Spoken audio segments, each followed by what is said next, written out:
नमस्कार दोस्तों, आप लोग का हमारी यूट्यूब चैनल नौकरी जोरी पे एक बार फिर से स्वागत है।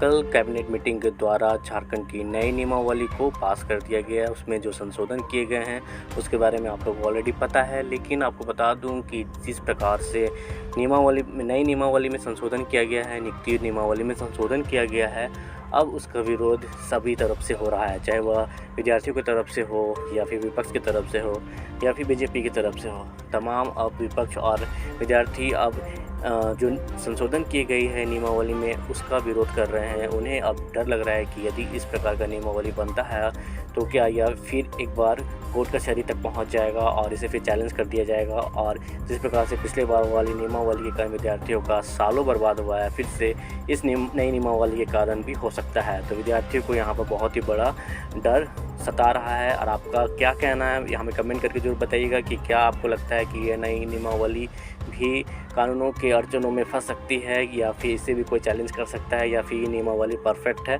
आप हमें कमेंट करके जरूर बताइएगा। लेकिन आपको मैं इस वीडियो में दिखाने वाला हूँ कि किस प्रकार से बीजेपी के प्रवक्ता ने नई नियमावली को लेकर के जोरदार विरोध किया है। उन्होंने कहा है कि पूरे झारखंड में इस नई नियमावली का विरोध किया जाएगा, इसे पारित नहीं करने दिया जाएगा।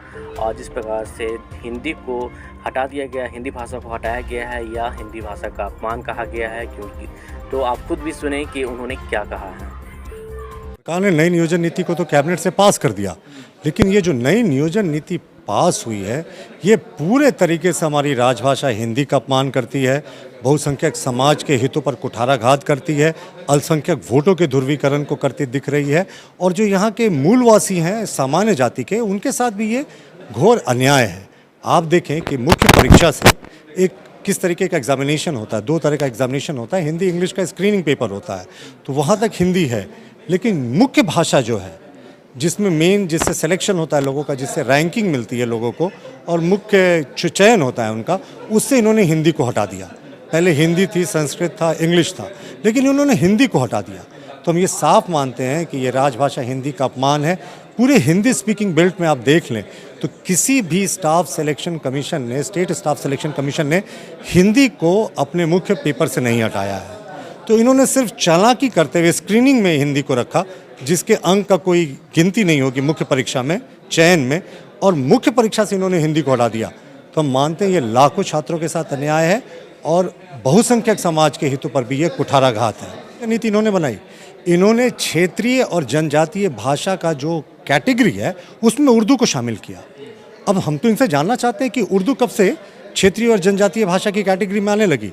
और उर्दू भाषियों से हमारा कोई विरोध नहीं है, लेकिन इन्होंने उसी कैटेगरी से हिंदी को हटा दिया। तो साहब आप उर्दू को रखकर बहुसंख्यक समाज के हितों पे आप हिंदी को हटाकर कुठाराघात कर रहे हैं, और सिर्फ अल्पसंख्यक वोटों के ध्रुवीकरण के कारण आपने उर्दू को रखा। ये वोट बैंक का कार्ड खेल रहे हैं आप। और इससे भी एक महत्वपूर्ण बात है कि जो यहाँ के खतियानी रैयत है, अगर वो सामान्य जाति के हैं, वो अगर राजपूत है, भूमिहार है, ब्राह्मण है, कायस्थ हैं, और यहाँ के खतियानदारी मूलवासी हैं, और उनके बच्चों ने अगर मैट्रिक की परीक्षा किसी कारण से झारखंड से नहीं दी हो तो भी वो किसी स्तर की परीक्षा में भाग नहीं ले पाएंगे।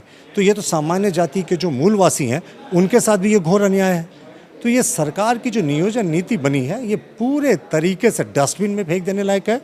ये एक दिन नहीं टिकने वाली है, अदालत में नहीं टिकने वाली है। इन्होंने मुख्य परीक्षा से हिंदी को हटा दिया, संस्कृत को हटा दिया, इंग्लिश को हटा दिया। अब हिंदी को हटाने का लॉजिक तो किसी को समझ में नहीं आ सकता। दूसरा, इन्होंने उर्दू को शामिल कर लिया उसी कैटेगरी में। तीसरा, इन्होंने जो मूलवासी सामान्य जाति के छात्र थे उनको भी मैट्रिक की परीक्षा से वंचित कर दिया।